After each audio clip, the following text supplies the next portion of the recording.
All right. So joining me now is Amy Garrity, Mark's mother, and she and her family have just been through so much throughout the last couple of years. But I want to start with Mark. Amy, tell me a little bit about your son. My son was 27 years old. Um, he lived in Raleigh, North Carolina.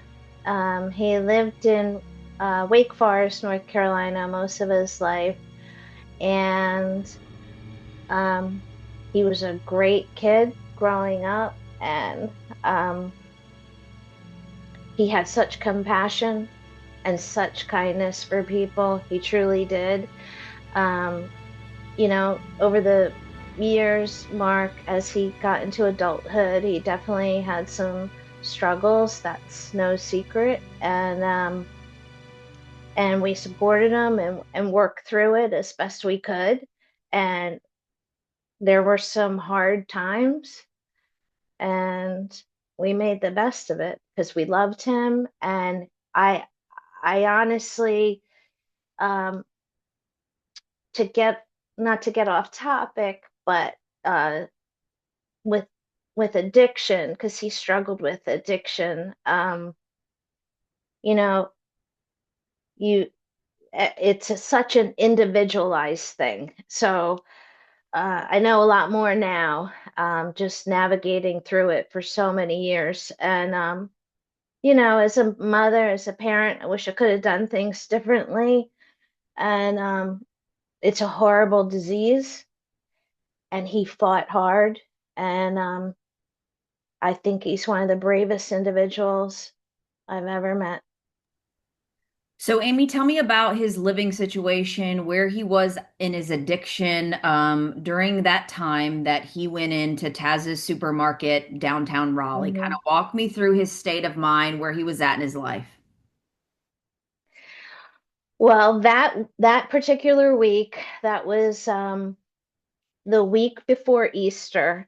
So I had uh, gone to see him. He was staying in a sober living facility, and it was hard on him.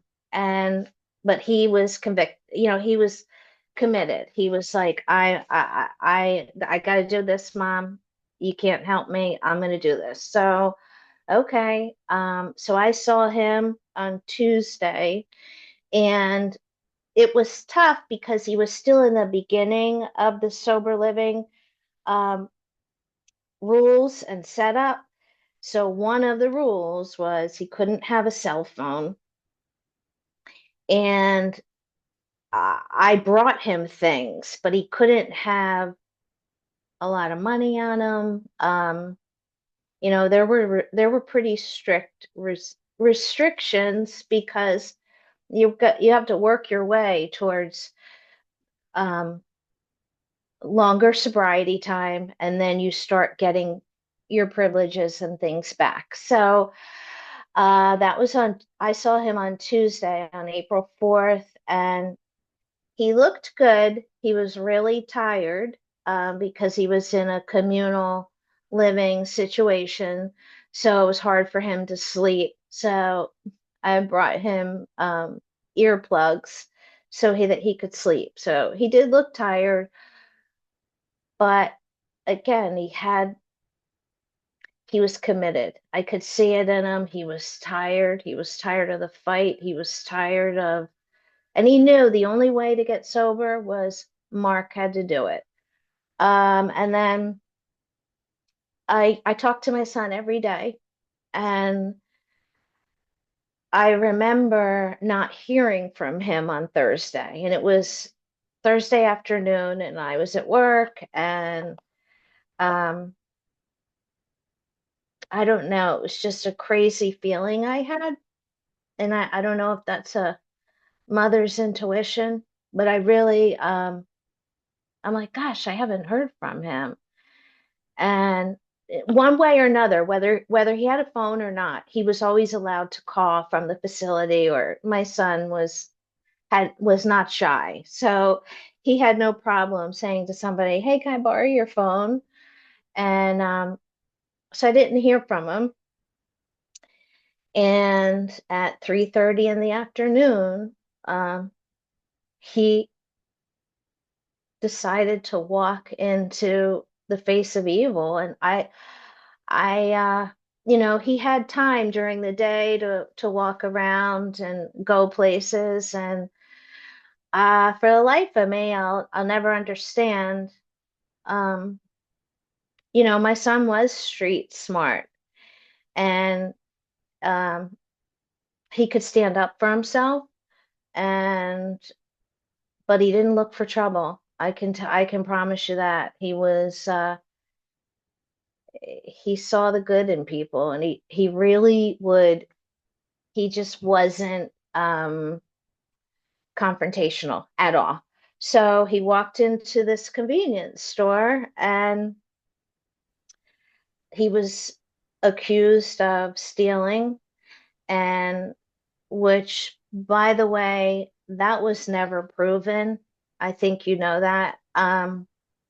In fact, it was never even argued. That was it was over a $3 Gatorade, supposedly or allegedly, right?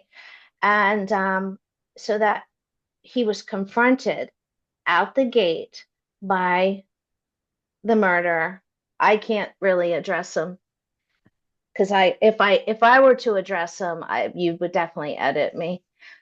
I want Um, to pause you here, though, and kind of set the scene for our listeners as to kind of what we're talking about here. This is a very well known, very heavily foot trafficked convenience store in downtown Raleigh on Wilmington Street, right kind of abuts the bus station there. So you do get some homeless folks, some pretty seedy folks. It's called Taz's mhm. Supermarket.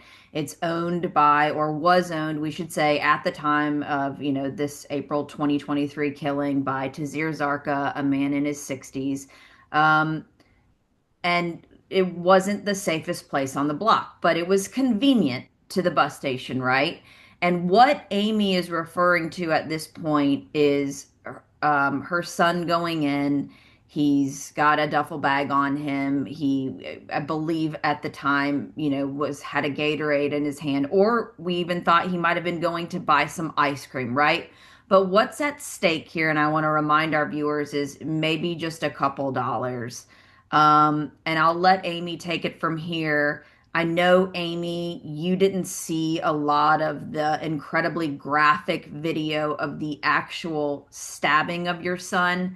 I do want to say that this was hard to watch and it was also in public view. So this was a murder that played out on the sidewalks of Raleigh, where there is an abundance of people, and in the store where so many people looked on. And Amy, I want to kind of let you take it from here, kind of as to what transpired as he was sort of walking towards the register. Yep. So it is shocking. And the fact that it is all on video, I shielded myself, and my husband shielded himself from seeing his final moments. I still, for the life of me, I cannot imagine someone that enraged. He came out from behind the counter with confronting Mark with a knife. That I do know. There was no even conversation, uh, calm conversation. The murderer came out aggressively. He ambushed Mark in the corner. That I do know. Demanding to see Mark's duffel bag. One, you as a shopkeeper, you have no right. You have no right to search someone personally, to go through their personal property. Hell yeah, my son said, absolutely not. You're not taking my bag. You have no right. I didn't take the Gatorade. He repeatedly said, let go, and I'll leave. He was held against his will. He was ambushed.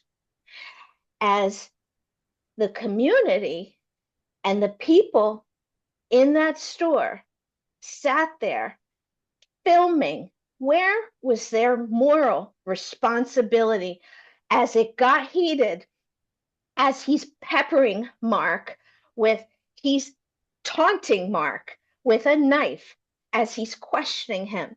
My son even goes to school him and say, "You stabbed me and you're going to jail."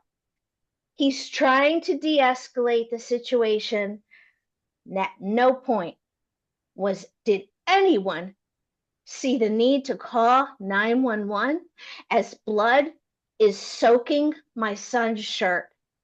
It was absolutely disgusting what happened, because I do believe if someone had just stepped up, and that's what's wrong with society right now. People are afraid. We're talking about Anaya Rogers too, who was there Yep, filming the yep. whole thing. The jury got all of this on camera, and then it spilled out onto the sidewalk where Amy didn't see this, but I did as a reporter covering this trial. Kind of Mark laid there lifeless for quite some time before passing away right there on the sidewalk, and nobody really tried to help him or render aid or anything of that nature. Um, Before we get into the trial, Amy, when did you find out that Mark was involved in this mortal altercation? um we got a phone call at 2:30 in the morning from, actually it was Holly Springs police, because they went to next of kin, which was the closest next of kin, I should say, was his brother Luke, who lived in Holly Springs at the time, which I was devastated for my son Luke to, like, I think they should have made the effort to contact us immediately, contact the parents first. But nonetheless, they went to my son Luke's apartment, woke him up.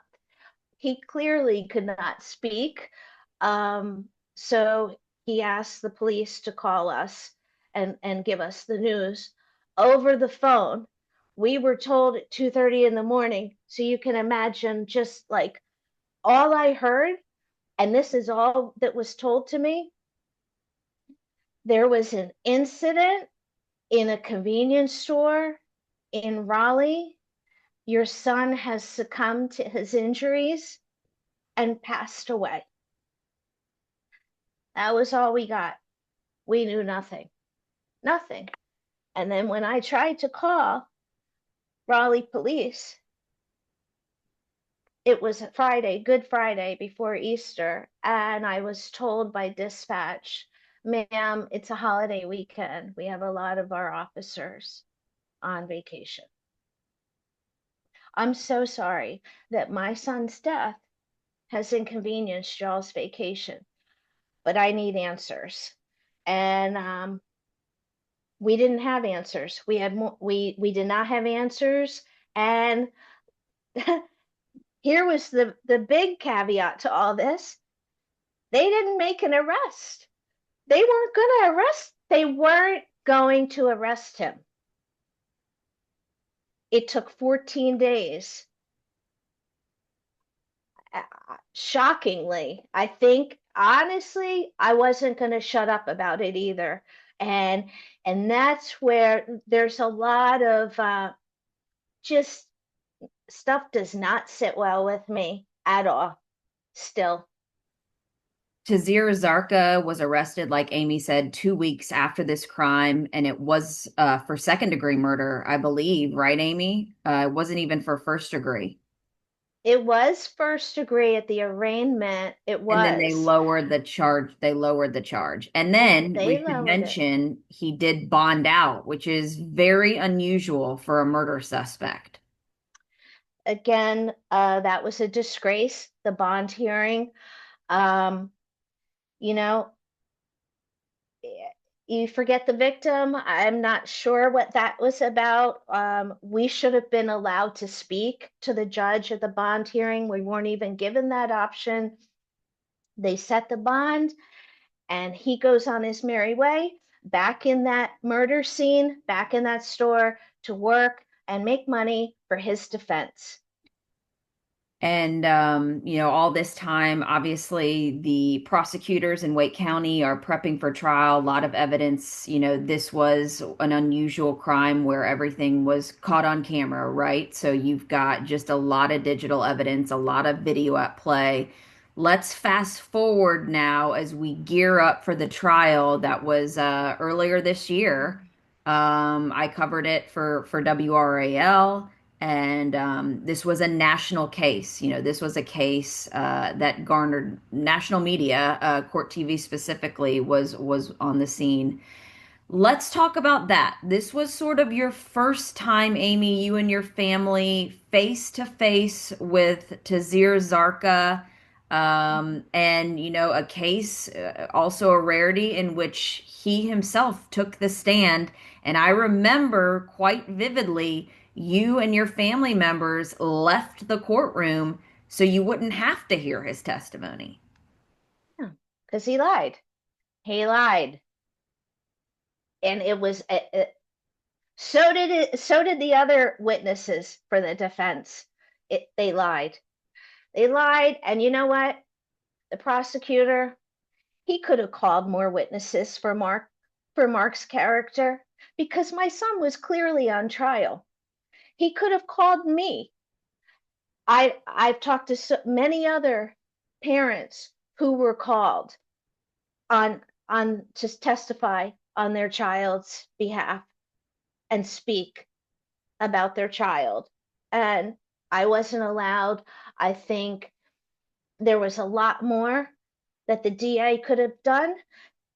Um, the DA or the ADA, I think there was a lot more he could have done. But the DA, she knew that he had prior charges. She could have, they were expunged. They could have brought them back in. They said that.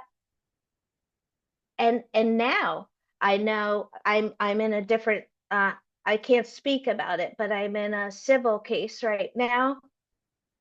There's at least two other stabbings on record. That's just on record. He was violent. He was a threat to that area. He was a tyrant. He was a bully. He didn't belong a shopkeeper. He didn't belong owning a business in downtown Raleigh. And people took a blind eye to it, including the police. They took a blind eye to it.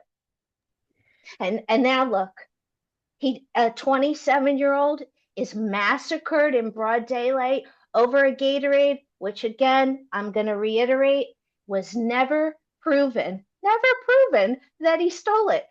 I don't care if Mark walked out of the store with the cash register. How dare you? How dare you? And he did it. Why? Because he thought he could get away with it. And quite honestly, he almost did. He almost did because there was that foreman, and I can speak of this now on the jury. Go ahead and give me a call. I'd love to speak to you because you had more sympathy for a murder than a 27-year-old. You felt sympathy for him. So you gave him voluntary manslaughter.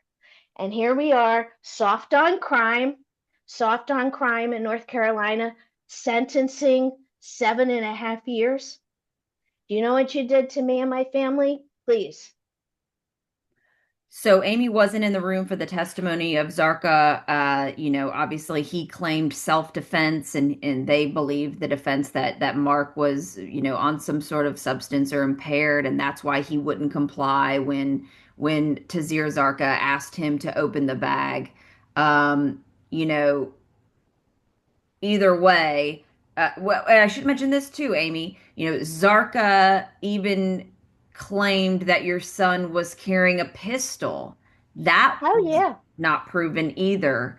Zarka had told the jury that Garrity was bigger and stronger than him, and that he claimed that he was weaker because he was, coming off of a chemotherapy treatment.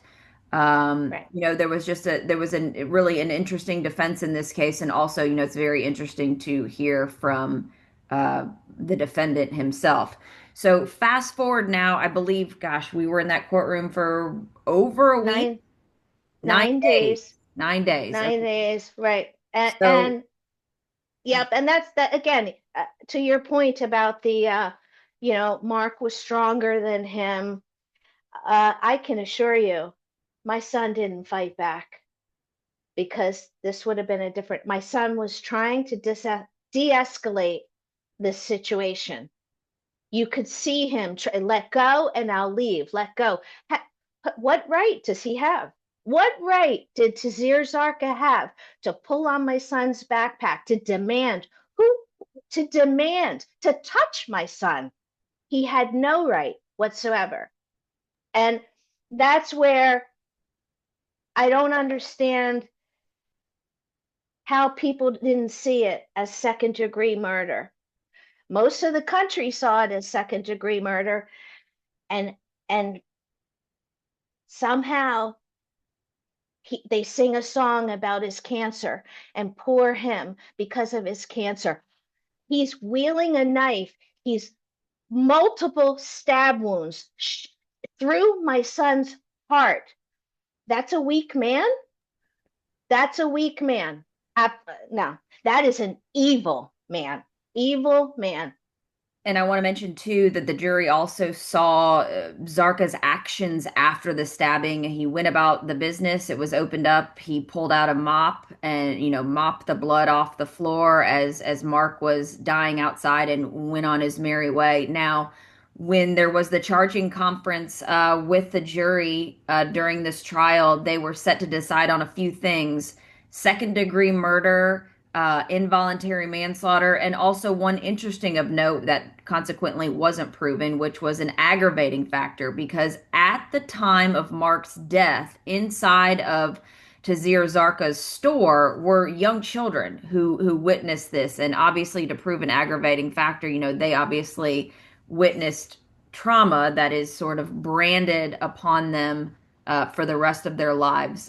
Consequently, that was not proven, but we all file in for day 9. I remember, Amy, you and your husband so gracious to the media, I should say. It was a somber moment, and that courtroom was filled with friends and family of Mark. Obviously, there was the defendant side as well. It was very packed. I remember it being just a really tense morning. What do you remember from that morning as we kind of sat just one row behind each other?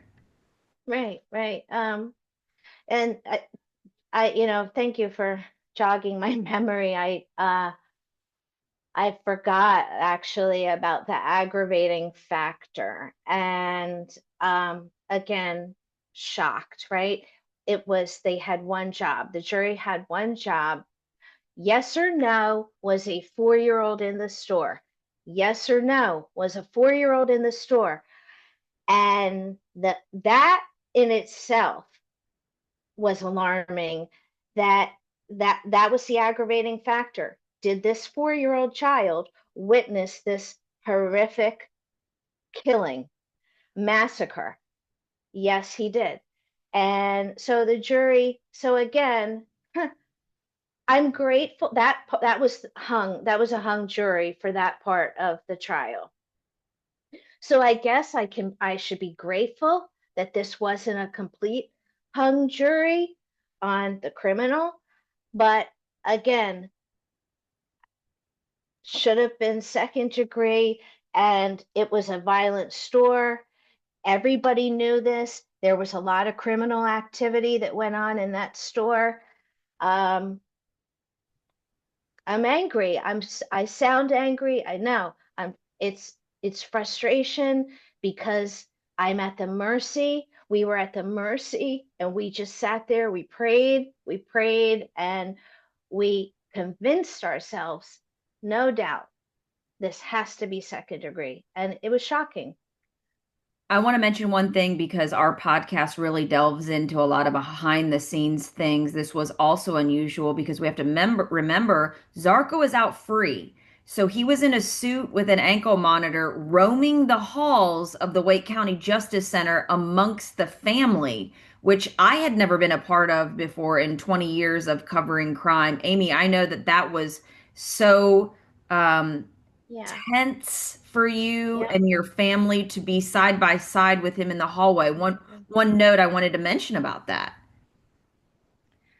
Um, yeah, thank you for bringing that up too. I'm not sure. I'm sorry, I'm not sure what I can mention, what I can't mention. So, but um, just the whole system with Wake County uh, criminal defense and the way the defense can um, just be right there, present with the victim's friends and family.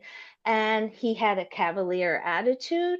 He was cocky. He was confident that his, I'll call him an attorney, but I have other names for him. His defense attorney and team, they attacked my son. And what's their whole defense was my son's prior drug history. That was their defense.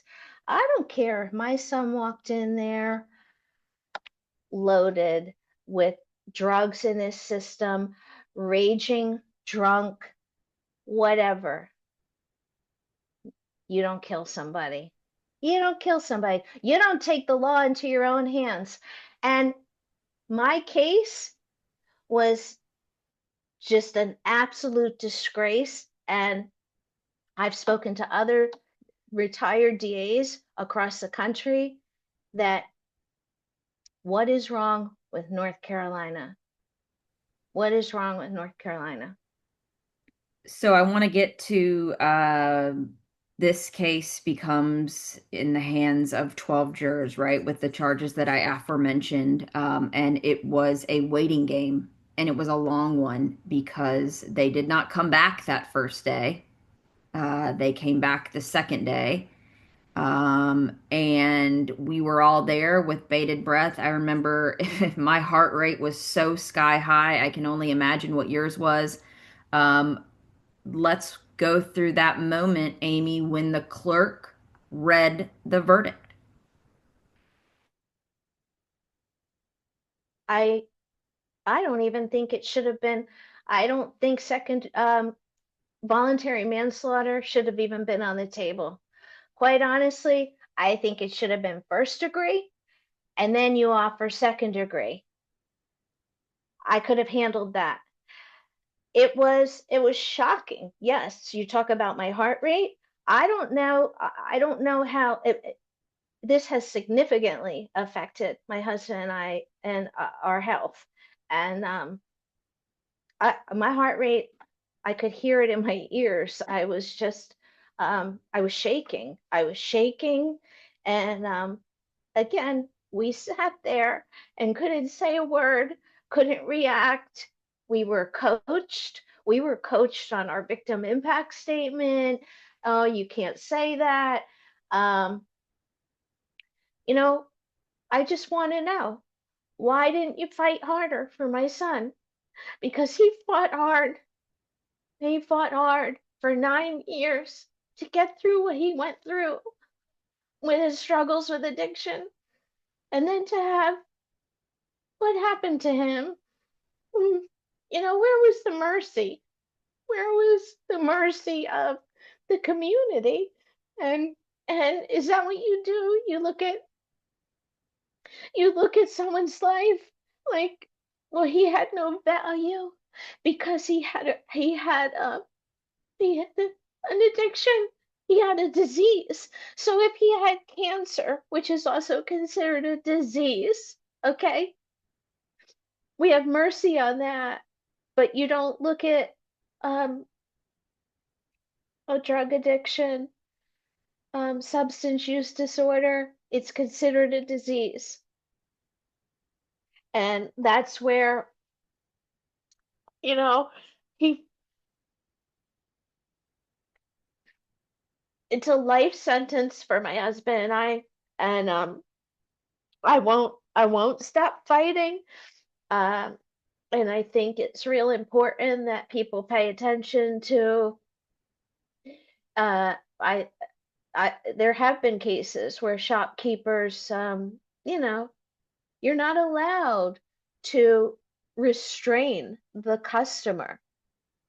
Look up shopkeeper laws. You call 911. Listen, you really had to plunge a knife through someone over a Gatorade? How did the prosecution, how did they not drive that home? This is evil that took an innocent life for no reason. And he did it because he's gotten away with it before and he thought he could get away with it. He thought he was in tight with Raleigh police. He thought Wilmington Street, that was his street, that was his block. There was drug activity. There was a lot of bad goings on in that convenience store. Fact. So at the end of the day, and it was hours, it was a long waiting game for the jury of 12 peers to come back with voluntary manslaughter. So the lesser of the charges, um, uh, Judge Keith Gregory, they did sentencing fairly quickly, Yeah. 5 to 7 years, I remember. Um, Yeah. in prison, Amy. And, as you said that day, I remember it, and I'm sure you'll say it again, just a miscarriage of justice, in your Yeah. opinion, and a slap in the face. Slap in the face, miscarriage of judge justice. And I will tell you, Judge Gregory was phenomenal. Phenomenal. And he said, if you remember, the jury got it wrong. There was nothing he could do. But the that part of the aggravating factor that the jury was hung on, that decision, that's where Judge Gregory gave it. He was able to give it to him anyway. And that's where we got to 7.5 years. But he only has to serve 5, which is shocking. Someone, vehicular manslaughter, DUI, drug trafficking, sentencing is extensively longer than what this guy got. It's I, I don't get it. Voluntary manslaughter, that should be 15 to 20 years. What's wrong with our sentencing structure in this state? What's wrong? I just want to know. I've written letters to senators and lawmakers. I I mean, it's shocking. It's shocking. You can kill somebody. That was the message. Do you realize that message they sent to the community? Go ahead, take the law into your own hands. You'll do a little time, but you'll get out. You were able to address the court that day. I remember it was just highly emotional. You had a picture of Mark, I remember, on an easel, um, Yeah. that everybody could see, including the defendant. His girlfriend spoke. I loved what Judge Gregory said to her about staying positive and getting Right. through her addiction. That was just such a poignant, emotional message. You guys were all so brave to get up there and say the things that you said, Yeah. um, and, sure enough, the defendant got up and said what he needed to say too. And it was just an emotionally charged afternoon. Yeah. And, of course, I wish I would have said this and wish I would have said that. And I had been writing it for several months, the victim impact statement. And, I didn't want to come across sounding angry. Um, it's heartbreaking. And and I know I sound angry now, but um, I just felt that I needed to be Mark's voice. I needed so, so badly for people to understand he was so much more than what he was portrayed in this courtroom. And it just it was devastating. But like you said, I shielded myself from the video of this. Um, you again, I had court TV tell me 100% wrong. 100%. I had people from across the country reach out to me saying they watched it. Doesn't matter what you think my son is or what you think, whatever you perceive, that video didn't lie. He was brutally attacked, he was wrongfully accused. They found a Gatorade in his duffel bag. Does that mean he put it in there from his store? Do you think maybe Mark got it from the sober living home? You didn't prove that. The ADA, he didn't prove that it was even that Mark even took it. That's what I'm saying. People could have stood up more for Mark. They could have called more witnesses. So it's been several months now, since that day, and I know that you have been really steadfast in keeping Mark's memory alive. And I don't know how much you can share, but you are involved in a civil matter regarding this case. Oh, I'm not going to stop fighting. Absolutely not. Especially now, it's funny because yes, we are in a civil case right now, and it's moving along, and I can't really speak about it. But I'm going to continue to fight. I'm going to fight for victims' voices, um, because they don't have a voice, not just for Marks, for all victims. And which North Carolina Victim Assistance Network, they were they were phenomenal in supporting us. They're a great nonprofit organization, um, in North Carolina, in Wake County, and I think, um, I won't stop. I'm driven. It keeps me. Does it keep me? One, it keeps my son's memory alive because I don't want people to forget. I don't want people to forget him. And um, again, the clock's ticking. This guy's going to get out, possibly, possibly. Yeah, and And he'll be in that his that I 70s. that has a chokehold on me. I don't even think yeah, he won't even be in his 70s. But the fact that he could get out has really impacted us. And, you know, I think, on another note, I think this was a hate crime. If you really want to know the truth, that's what I think. Let's take it to a federal court now. Let's I have no problem with that one. And I think for sure he publicly stated he stated things on his social media, which was taken down. And people don't see the hate though. They don't see it. But it's there. It's clearly there. And not to get political, but it's there. And I think it was so if you it was driven with hate. The way the whole crime, the brutality of it. He killed Mark